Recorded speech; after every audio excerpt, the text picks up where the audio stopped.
SBI clerk உடைய mains score card வந்திருக்கு friends. Score கார்டுடைய லிங்க்கை கமெண்ட் செக்ஷனில் கொடுத்துருக்கேன். உங்களுடைய ஸ்கோர், உங்களுடைய ஷிஃப்ட் என்ன அப்படிங்கிறத கமெண்ட் செக்ஷனில் கமெண்ட் பண்ணிட்டு போங்க.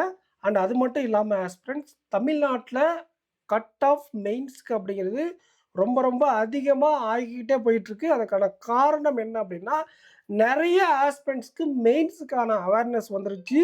கரண்ட் அஃபேர்ஸ் எல்லாம் ப்ராப்பராக படிக்க ஆரம்பிச்சுட்டாங்க. இதுக்கு முன்னாடி எல்லாம் ஆப்டி ரீசனிங் எல்லாம் ஒரு ஆவரேஜ் பர்ஃபார்ம் பண்ணிட்டு மற்ற கரண்ட் அஃபேர்ஸ்லையோ இல்லை இங்கிலீஷ்லையோ ஓரளவுக்கு எல்லா சப்ஜெக்ட்லையும் ஆவரேஜாக பர்ஃபார்ம் பண்ணலாம், அதுவே போதும் கிளியர் பண்ணிடலாம் அப்படிங்கிற மாதிரி ஒரு ஸ்டேட்டஸில் இருந்து இப்போ எல்லாருமே எல்லா சப்ஜெக்ட்டுமே நல்லா பண்ண ஆரம்பிச்சுட்டாங்க. ஸோ நீங்கள் ஆப்டி ரீசனிங்கில் ஆவரேஜ் மார்க் தான் எடுக்கிறீங்க அப்படின்னா கண்டிப்பாக எபோவ் ஆவரேஜ்லேருந்து டாப்பர் ரேஞ்சுக்கு ஹை அட்டெம்ப்ட் கொடுக்க நீங்கள் உங்களை இம்ப்ரூவ் பண்ணிக்கணும். First point. செகண்ட் வந்து பார்த்தீங்கன்னா, அப்பப்போவே கரண்ட் அஃபேர்ஸ் முடிச்சுக்கோங்க. இதுக்கு முன்னாடியெல்லாம் கரண்ட் அஃபேர்ஸ் இல்லாமையே கரண்ட் அஃபேர்ஸில் கம்மியான மார்க் எடுக்கிற மாதிரி தான் அவங்க கேட்கவும் செய்வாங்க. அதனால் படிக்காமல் போனால் கூட பிரச்சனை இல்லாமல் இருந்தது. இப்போது மிக்ஸ்டாக ஸ்டாட்டிக் கேட்குறாங்க, பேங்கிங் அவேர்னஸ் கேட்குறாங்க, கரண்ட் அஃபேர்ஸ் கேட்குறாங்க. ஆனால் எல்லாமே வந்து பார்த்தீங்கன்னா, ஓரளவுக்கு தெரிஞ்சதுலேருந்து தான் கேட்குறாங்க. படிச்சுட்டு போனால் அட்டெண்ட் பண்ணிடலாம் அப்படிங்கிற மாதிரி தான் கரண்ட் அஃபேர்ஸ் செக்ஷனும் இருக்குது.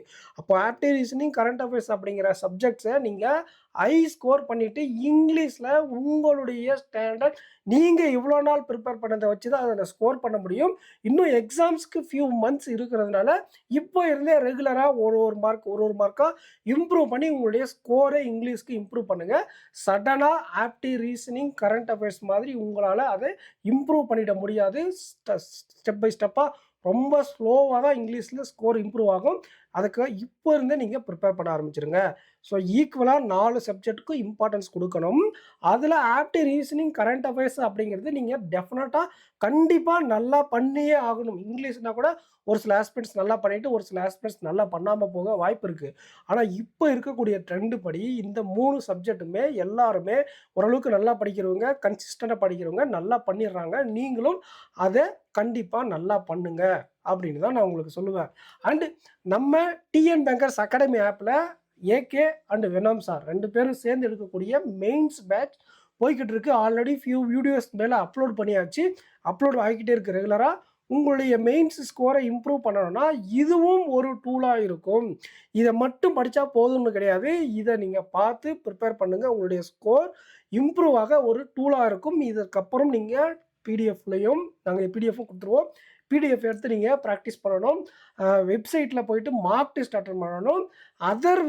அதர் சோர்சஸ், அதர் யூடியூப் சேனல்ஸையும் ஃபாலோ பண்ணுங்கள். வெனம் சாரோட யூடியூப் சேனலையும் ஃபாலோ பண்ணுங்கள். North India, south India, Tamil Nadu எந்த ஒரு ஸ்டாண்டர்டாக கொஸ்டின் கொடுக்குறாங்க யாராச்சும் அப்படின்னா கண்டிப்பாக சால்வ் பண்ணுங்கள். இந்த மெயின்ஸ் பேட்சில் நம்ம இங்கே அஃபோர்டபுள் ப்ரைஸில் ஸோ ஆஃபரும் போட்டுடுறேன். பர்ச்சேஸ் பண்ணி வச்சுக்கோங்க. டெஃபினட்டாக உங்களுடைய மெயின்ஸ் ஸ்கோரை இம்ப்ரூவ் பண்ண ஒரு ஒரு ஒரு ஒரு ஸ்டெப்பாக இருப்போம் நாங்கள்.